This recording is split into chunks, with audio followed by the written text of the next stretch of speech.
मोरे सैयां जी उतरेंगे पार।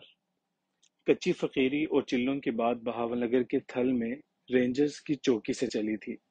वहां मैं बेड़ियों वाले कमरे में शुतर बच्चे सैयां समेत 2-3 दिनों के लिए बंद हो जाता हूँ।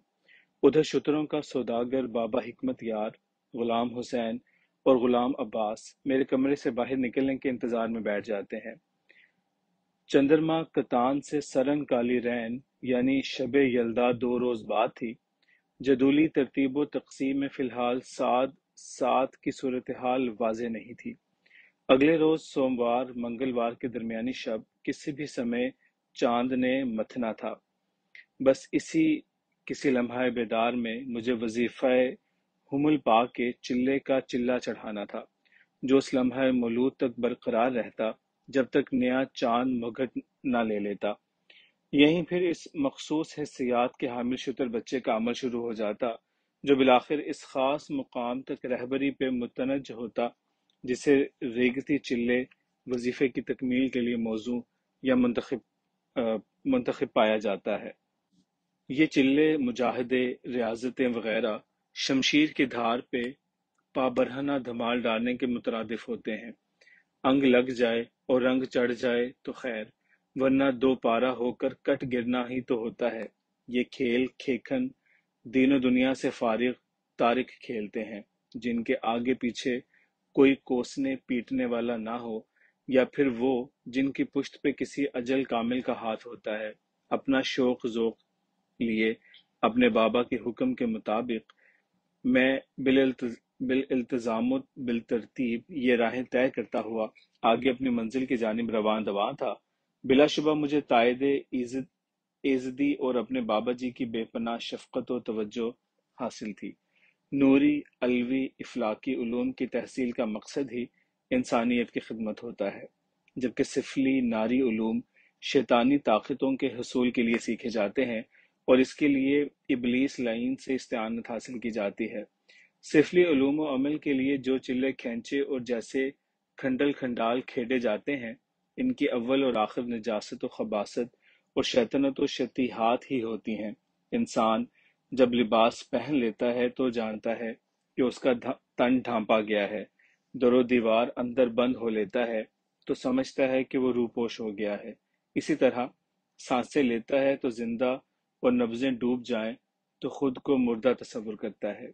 ये सब ज़ाहिरी बातिनी तस्वुरात ही तो होते हैं, जबकि हकीकत और वासिल यकसर मुख्तलिफ होती है। बच्चा माँ की गोद में खुद को महफूज व मामून देखता है, हत्ता वो भी इतना ही आफात की जद में होता है जितनी कि उसकी माँ। अंडे का खोल, रहम की झिल्ली, दरख्त, दीवार, छत, पहाड़, आंचल, जुल्फ, छाता, घोंसला, चादर वगैरह एक तस्वुराती हिफाजती पर्दे ही तो हैं। मैं भी अपने तई एक खोल में सिमट कर पड़ गया था। शुतर बच्चा सैयां तो यूं मुझसे लगा बैठा था जैसे अपनी माँ से दूध चुसक कर कलूला कर रहा हो। 70 कूले गिनकर मैंने अपने गिर्द हिसार खींच लिया था। तब ही जिस्म जिस्म ने बदन से अपनी बेहिसी का इजहार शुरू कर दिया। उचकता बदन बिदक बिदक कर वजूद से हमकिनार होता जा रहा था। फिर न जाने कब वजदान की वादी का काफूरी सफर शुरू हुआ और कब खासतरी धूल और फाख्तई रंगत धुंध ने मुझे होले होले धब्बे देने शुरू कर दिए थे। वक्त के बनेरे पे जब ठिठरी हुई सफेदी सहर ने झुरझुरी लेकर अंगड़ाई तोड़ी, तो समय के कागे ने कड़ा कड़ा के अजान से सुबह सादिक की नवीद सुनाई। यहीं कुछ गिरहें खुली, फिजा और हवा में एक सरसराती सी गूंज और सीली सीली सी खुशबू रच बस गई थी। मलजगे से अंधेरे में उजाले की फुटियां पड़ गई थीं। आस पास यूं दिखाई दे रहा था जैसे किसी अंधे को दूर से समझाई दे रहा हो। अब जो जिस्म जागा तो सूझ में भी धागा पड़ गया। 2 दिन और 2 रातें लम्हों में बीत गई थीं। सैयां याद आया तो कमरे में कहीं दिखाई न दिया। अंधेरे से आशना आंखें जब उसे तलाश करने में नाकाम हो गईं, तो मैं बेड़ियां और काठ कबाड़ टटोलता हुआ अध भिड़े दरवाजे से बाहर निकल आया। सामने झिलमिलाते मुस्कुराते कुतुबी तारे ने मेरा माथा चूमा। रूही थल अभी तक नींद में जल थल था। रूसाए मशरिक के सुर्ख बानाती आंचल की हल्की सी झलक ने आंखों में चौंध सी पैदा कर दी। अचानक चंद सहराई तीतर कहीं से नमूदार हुए और टिकटिकाते हुए मेरे सामने से गुजरकर कहीं ओझल हो गए। यहीं देखा कि गुसलखाने की दीवार के साथ एक सहराई चारपाइयों पे शुतर सुदागर बाबा हिकमत यार, गुलाम हसन और गुलाम अब्बास अभी तक पड़े ऊँघ रहे हैं। सहराओं, थलों, जंगलों, पहाड़ों में रात भी रींग रींग उतरती है और सुबह भी सहज सहज सहाती है। इन जगहों पे सोना भी मुश्किल है और सोकर फिर जागना तो इससे ज्यादा मुश्किल होता है। ये मेरे मुआविन और चौकीदार शायद ऐसे ही किसी मुश्किल में फंसे हुए थे। देखा जाए तो ये गंगा जमनी समा था, बचपन और बलूगत के माबैन फंसी हुई किसी मुटियार की जागन मीटी की मानिंद होता है कि जाग रही हो तो जगर जगर करती सोई हुई महसूस होती है। बारिश हो रही हो तो हरी मिर्चों की सी सी करती जागी हुई लगती है। सो मैं इन बंदगाने सहराई के सर पे खड़ा सोच रहा था कि इन्हें जगाऊं और सैया के बारे में पूछूं, जो मुझे यहाँ बाहर कहीं भी दिखाई नहीं दे रहा था। लेकिन मुझे उन्हें जगाने का मौका ही न मिला। रेंजर पोस्ट वालों का पालतू कुत्ता कहीं अपनी सुबह की फरागियात के सिलसिले में गुसल खाने के पिछवाड़े मटर गश्त पे था। तीतरों की बू बास पाकर इधर लपका। तीतर बटेर तो इसके जबड़े ना आए, लेकिन अपनी भूखा भांकी में इन पुख्त ख्वाबीदा खरगोशों को खामदीदा कर गया था। वो भौचक्के से चारपाई पे उकड़ू बैठ चुके थे। हवास अभी तक ख्वाबीदा थे। मुझे सर पर इस्तादा पाकर कदरे खौफजदा हो गए। वजह भी जाहिर थी कि मैंने उन्हें रात को बारी बारी सोने की हिदायत की थी और अब वो दोनों सोते हुए पाए गए थे। सुबह के मलजगे में वो दोनों भूतों की तरह भूतले से लग रहे थे और मैं भी यकीनन उन्हें कोई परीत ही लग रहा हूँगा। ऊपर आसमान पे एक नामालूम सी परछाई रात सी सूरत लिए मशरिक की जानिब बढ़ गई, जिसे शायद मेरे और कुत्ते के अलावा कोई और महसूस न कर सका। कुत्ता एक सहमी सी भौंकी के साथ अपनी टांगों को सुकेड़ता हुआ रेत पे बिछ सा गया था, जैसे किसी ने एक खासा बोझ इस पे रख दिया हो। फिर वो मुतवहिश से निगाहों से मुझे तोलता हुआ एक जानिब खिसक लिया। हल्के से सुकूत के बाद मैंने अपने मुआविनीन से कहा, अपना और मेरा सामान लेकर मेरे पीछे पीछे चले आना। याद रहे कि मुझसे गैर जरूरी हम कलाम होने की जरूरत नहीं और हमारा दरमियानी फासला फरसांग का 8वां हिस्सा रहे। बाकी हिदायत से आप पहले ही आगाह हैं। गुस्ल नाश्ते से पहले ही पोस्ट के तमाम अफराद को हमारी रुखसत की खबर हो चुकी थी, मगर मेरी हिदायत के मुताबिक कोई भी करीब न आया। दूर से ही देखते और हाथ के इशारों से दुआ बरकत के लिए कहते रहे। छोटी मस्जिद में नवाफिल अदा करके फारिग हुआ ही था कि सादे साद की नवीद मिली। एक रोशन मगर गैर वाज़ेह सा कोंदा मशरिक जनूब से मगरिब शुमाल की जानिब 65 दर्जा जाविया तराशता हुआ रास्ता सुझा गया था। पहला कदम उठाने से पहले सर झुकाकर मैंने अल्लाह ताला के हुजूर दुआ और मुस्तकीमी मुराकबा किया। बादन अपने बाबा जी से खैर बरकत के लिए तवज्जो की। बिस्मिल्लाह पढ़कर डोल डाल दिया। नंगे पांव रेत पे चलने पर बड़ी राहत है, अगर वो वक्त सुबह का इंतहाई पहला पहर हो, हाथ और कांधे किसी बोझ से आजाद हों, रास्ता सीधा और हमवार हो। नमदार ठंडी ठंडी रेत तलवों, टखनों और दिलो दिमाग को बड़ी तकवीत पहुंचाती है। गरम गरम रेत में भुने हुए नरम नरम मकई के आबू, कच्चे पक्के चने, चावल, गंदुम और बाजरे के मुरंडे, काजू और मूंगफली, सिंघाड़े और चिलगोजे बड़े खस्ता और मज़ेदार होते हैं, जबकि ठंडी रेत सिर्फ सुबह सुबह चहल कदमी और साए में पड़े पानी के कच्चे घड़ों के नीचे बिछाने के काम आती है। सहराओं, थलों के जानवर बशमूल इंसान रेत से रात के आखिरी 3 और सुबह के पहले पहर ही इस्तेफादा करते हैं। बकिया औकात ये रेत जहन्नुम का नमूना बनी होती है। हर जी जान अल अतश पुकारते हुए पनागाहों में दुबके पड़े रहते हैं। ज़हन ने सिम का तयन कर लिया हुआ था। कदम एक मेकानिकी अंदाज में उधर ही चल पड़े थे। अभी कुछ दूर ही निकला होगा कि अचानक एक बड़ा सा सुरूग सहराई कौवा पीछे से किसी लड़ाका तैयारे की तरह गोता लिए हुए आया। जन से मेरे ऊपर झकोला लेते हुए दाएं जाने 5 डिग्री मुड़कर गायब हो गया। मालूम हुआ कि मेरी सिमत में कुछ सकम था। पीछे मुड़कर देखना मना था, اپنے پچھلوں کی ٹوہ لینے کے لیے دونوں معاونوں کے ٹخنوں میں ایک ایک کانسی کی ٹلی بندھی تھی، جس کی ہلکی سی ٹن ٹن مسلسل میرے کانوں تک پہنچ رہی تھی، یعنی وہ دونوں ایک مخصوص فاصلے پہ میرے پیچھے پیچھے تھے۔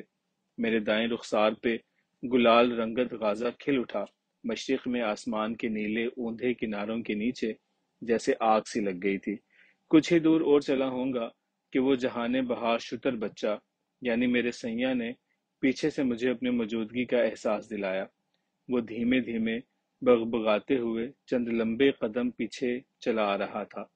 786 قدم جب پورے ہوئے تو میں دائیں قدم پہ ٹھہر گیا، مصلی بچھا کر اہتمام صلات کیا، کچھ ذکر و درود اور دعائیں۔ صبحگاہی کی ارغوانی رنگت اب پہلی روپا میں بدلتی جا رہی تھی۔ پرندوں کی ڈاریں، تیتر تلوروں کی سبحان تیری قدرت، صحرائی ٹٹیریاں، بینڈیاں، چڑیاں، چکاریں، جیسے تھل انگڑائیاں توڑ توڑ کر جاگ رہا ہو۔ طبیعت میں شگفتوں کی شادابی سے درائی تھی۔ اٹھا، اپنی سمت سیدھ کی، سامنے دیکھا تو سیاں جی دوارے کھڑے تھے۔ میرا قدم اٹھتے ہی وہ آگے لگ گئے۔ چل سو چل، کیا مجال جو جھکائی لے کر پیچھے دیکھا ہو، کیسے ٹیلے اور ٹیکریاں اتر چڑھ راہ پڑے، بالآخر ایک آڑ سی ٹیکری سامنے آ پڑی۔ تمکوک اور صحرائی بھیڑے کی گھنی گھنی شاخیں، جھاڑیاں اور کچھ چھدری چھدری گھاس اور ریت بھی ہموار اور بھاری۔ اس کا مطلب تھا اس جگہ کے نیچے بہت قریب میٹھے پانی کا اجتماع موجود ہے۔ سیاں تھوتنی جمائے ریت ریت سونگھتا جا رہا تھا۔ ایک آدھ جھاڑی پہ منہ بھی مارا، آخر اس ٹیکری کی ایک ٹیڑھ میں پہنچ کر رک گیا۔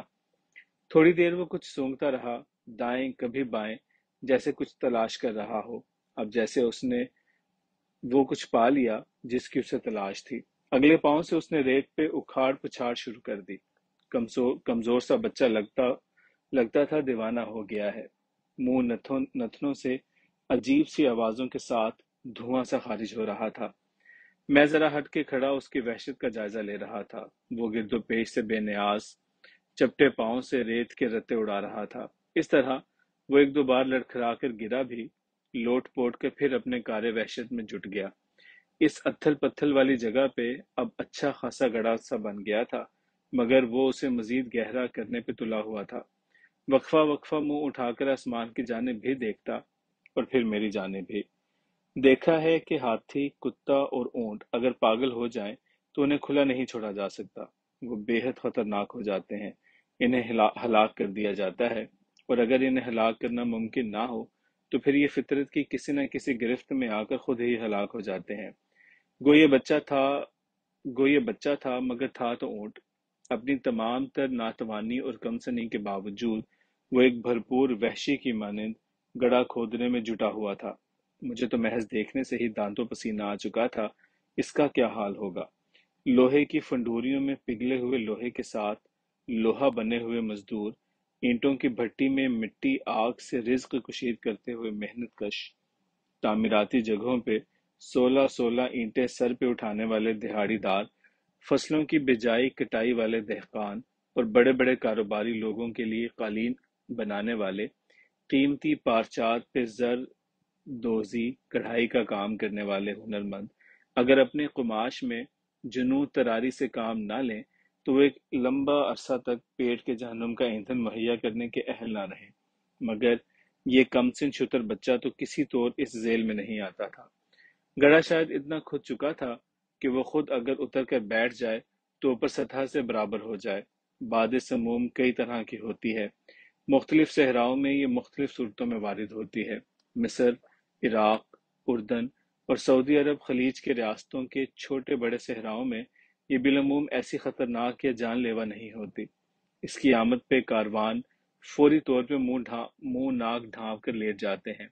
اونٹ بھی اپنے چڈوں میں تھوتنیاں دبائے پڑ جاتے ہیں، لیکن کالا ہاری، سہارا، گوپی، ٹکلا مکان، سوڈان، شام اور افریقہ لیبیا کے صحراؤں تھلوں میں سردیوں کے وسط اور گرمیوں کی انتہا میں مختلف اوقات باد سموم کے جھکڑ طوفان بڑی خاموشی سے اپنا کام کر جاتے ہیں۔ पुराने तजुर्बा कार सारबान और सियाने ऊंट इसकी आमद से पहले इसकी गुन सुन पा लेते हैं। इसकी होलनाकी से बचने की खातिर वो फौरी तौर पर रेत में गड्ढे खोद कर अंदर दुबक कर बैठ जाते हैं, और अगर गड्ढे खोदने का मौका न मिले तो ऊँटों को लिटाकर ऊपर नमदे कंबल पराले डाल देते हैं या इनकी बगलों चड्डों में मुंह नाक दे लेते हैं। ऊँट भी ऐसे ही करते हैं। कबूतर फाख्ता की बगलों के परों, भेड़ भेड़ बकरी के मेमनों की सांसों, तीतर बटेरों, जंगली कबूतरों, मोरों और इसी तरह कस्तूरा मछली और नाफा हिरन के जिस्म और गोबरी की बू महक भी ऊँट की बगलों चड्डों की बू बास के मानिंद जरासीम कुश, दिक दम और जहरीले असरात के लिए तर्याक की हैसियत रखती है। तिब्बत में ल्हासा के मुतबर्रिक पहाड़ों पे ऑक्सीजन की कमी और सर्दी के नतीजे में मैं सख्त बीमार पड़ गया था। मजीद बेएहतियाती से दिल सुकड़ गया और फिर फेफड़ों में धुंध के जाले पड़ गए। नमूनिये ने अपना रंग दिखाया तो जान के लाले पड़ गए। करीब कोई बाकायदा हस्पताल तो था नहीं। पंगुमा का शिफाई मरकज भी खासा दूर था। रास्ता इंतहाई दुश्वार गुजार कि सेहतमंद तंदुरुस्त इंसान के लिए मुश्किल पड़े। पास पल्ले हंगामी सूरत हाल के लिए जो अद्वियात थीं वो इन अमराज के तदारुक के लिए कुछ खास मुफीद नहीं थीं। जब कोई और चाराकार नजर न आया तो साथियों ने एक खुद साख्ता स्ट्रेचर पे बांध कर मुझे करीब तर शिफाई मरकज पंगोमा में ले जाने की ठानी। मरे को मारे शामदार के मस्ताक रास्ते में एक पहाड़ी दर्रे में शब बसरी के लिए पड़ाव डाला। रात को यहाँ किसी जहरीले कीड़े ने काट लिया। इसे सांप भी कहा जा सकता था, मगर मुतासरा जगह पे कोई काटने का निशान वगैरह नहीं था। जिस्म नीला पड़कर सूजना शुरू हो गया। ये हालत देखकर साथियों ने इन्ना लिल्ला पढ़ लिया कि अब ये देर बदेर में किस्सा पाक कर जाएगा। इसी दौरान खच्चरों के हिनहिनाने और टल्लियों की आवाजें सुनाई दी। छोटा सा कोई सा काफिला दर्रे की मुखालिफ सिमत से आ रहा था। वो चंद जायरीन थे जो कुछ शब्द लापते जो कुछ शब्द अलापते गाम गाम पे नीचे बिछते हुए आ रहे थे। पास पहुंचे तो साथियों ने उन्हें मेरी बीमारी और बिपता सुझाई। जुबान वो क्या समझते, मेरी ज़ाहिरी हालत देखकर वो कुछ समझ गए होंगे। उन्होंने झटपट झाड़ झंगाड़ इकट्ठा करके आग जलाई, कुछ जड़ी बूटियां पानी में डालकर जो शानदार सा तैयार किया। फिर चमड़े की बोसीदा सी थैली से कोई मोम जैसी चीज निकाली, नगदी के मानिंद जबरदस्ती मुझे खिलाई, ऊपर से नीम गरम जोशांदा पिला दिया। जो कंबल या गरम कपड़े वगैरह दस्तियाब थे ओढ़ा पहना कर लिटा दिया। इस तरह कि मेरा अगला हिस्सा कदरे नीचे और टांगों की जानिब जिस्म ऊंचा था। काफले वालों ने भी शब बसरी के लिए यहीं पड़ाव डाल दिया था। सामान वगैरह उतार कर वो जानवरों के चारे और अपने खाने पीने के एहतमाम में लग गए थे। खाने पीने में उन्होंने हमारे साथियों को शामिल किया। एक दूजे की जुबान से नाबल्द इंसान इकट्ठे बैठे खा पी रहे थे, इशारों कनाइयों में समझ समझा रहे थे। वैसे मुंह खोलने जुबान हिलाने की भी कोई ऐसी जरूरत नहीं थी। आंखें, तासुरात, हाथ, उंगलियां, जज्बात, अखलाक और बर्ताव और इंसानियत से बढ़कर और कौन सी जुबानें हो सकती हैं। अल्फाज बयान तो अमूमन झूठ बोलते हैं या फिर इंसानी माफी ज़मीर की सही तर्जमानी कर ही नहीं सकते। जो शानदा और वो मोम जैसी दवा खाने पीने के बाद गुनूदगी सी तारी हो गई थी। नकाहत से तो मैं पहले ही हलकान था, जैसे मेरा दम निकलने को हो। मुझे सुझाई दिया कि जिंदगी का पहाड़ी राग अब अपने अंत पे पहुंच चुका है, जबकि मेरी अजली ख्वाहिश है जबकि मेरी अज़ली ख्वाहिश के कहीं सर बफलक बर्फीले पहाड़ हों, उनकी ढलानों पे किसी आसूदा सी जगह पे आड़ू, सेब या खुबानी का पेड़, जिस पे खुशरंग शगुफों की बहार उतरी हो। किसी एक शाखसार पे कोई पहाड़ी डोडल को कौवा बैठा हुआ कहाँ कहाँ की रट लगाए हुए हो, और मैं इस पेड़ के ऐन नीचे छोटे बड़े गोल चपटे नोकीले पत्थरों की ढेरी के नीचे पड़ा गौर कर रहा हूँ कि मैं कौन हूँ, क्या हूँ और क्यों हूँ, और ये भी कि मैं था, हूँ या हूँगा। इसी दौरान मुझे उबकाई सी आई और एक बड़ी कै ने मुझे मजीद निढाल कर दिया। यूं लगा जैसे मेरे पेट सीने से हर आज़ा आंतें उमड़ कर बाहर निकल आए हों। ऊँघते सोते जागते सब ही मेरा हाल سب ہی میرا ایسا حال دیکھ کر متوجہ ہو گئے۔ اچھا خاصا بدبودار اگالا، جیسے کسی پہاڑی مارخور بکرے نے اندیکھی میں پدم ناک کا دم بھر لیا ہو اور وہ اس سے ہضم نہ ہو سکا ہو۔ مجھے جو موم جیسی دوا دی گئی تھی وہ مارخور بکرے کی جگالی کا لعاب ہی تو تھا، جو بکرے کے منہ سے گر گر کر پتھروں پر موم کی صورت جم جاتا ہے، جو ہر قسم کے زہریلے اثرات کو زائل کرنے کا تیر بہادف تریاق ہے۔ ظاہر ہے کہ میں صبح تک تندرست ہو چکا تھا۔